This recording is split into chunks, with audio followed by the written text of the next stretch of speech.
நான் தீபதேவதை பேசுகிறேன். சுவாமிக்காக விளக்கு ஏற்றும் போது இந்த தவறுகளை செய்யாதீர்கள். ஒரே இடத்துல 2-3 விளக்குகளை வைக்க கூடாது. ஒரே விளக்குல 2-3 திரிகளை வச்சு தீபம் ஏற்றக்கூடாது. நெய், இலுப்ப எண்ணெய் அல்லது தீப எண்ணெயில் விளக்கு ஏற்ற வேண்டும். சமையல் எண்ணெய்களை கண்டிப்பாக பயன்படுத்தக்கூடாது. தீபங்களை வாயால் ஊதி அணைக்க கூடாது. பூவை எடுத்து அதை ஒத்திதான் அணைக்க வேண்டும். இந்த தவறுகளை செய்தால் பிரார்த்தனை பலன் கிடைக்காது.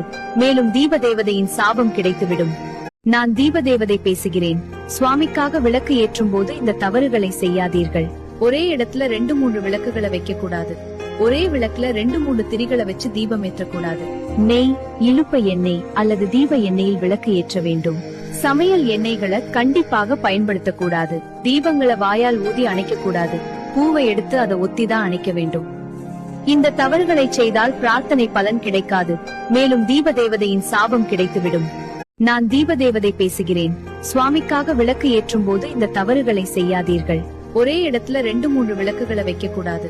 ஒரே விளக்குல 2-3 திரிகளை வச்சு தீபம் ஏற்றக்கூடாது. நெய், இலுப்ப எண்ணெய் அல்லது தீப எண்ணெயில் விளக்கு ஏற்ற வேண்டும். சமையல் எண்ணெய்களை கண்டிப்பாக பயன்படுத்தக்கூடாது. தீபங்களை வாயால் ஊதி அணைக்க கூடாது. பூவை எடுத்து அதை ஒத்திதான் அணைக்க வேண்டும். இந்த தவறுகளை செய்தால் பிரார்த்தனை பலன் கிடைக்காது. மேலும் தீபதேவதையின் சாபம் கிடைத்துவிடும்.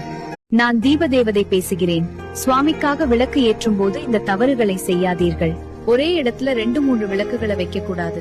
ஒரே விளக்குல 2-3 திரிகளை வச்சு தீபம் ஏற்றக்கூடாது. நெய், இலுப்ப எண்ணெய் அல்லது தீப எண்ணெயில் விளக்கு ஏற்ற வேண்டும். சமையல் எண்ணெய்களை கண்டிப்பாக பயன்படுத்தக்கூடாது. தீபங்களை வாயால் ஊதி அணைக்க கூடாது. பூவை எடுத்து அதை ஒத்திதான் அணைக்க வேண்டும். இந்த தவறுகளை செய்தால் பிரார்த்தனை பலன் கிடைக்காது.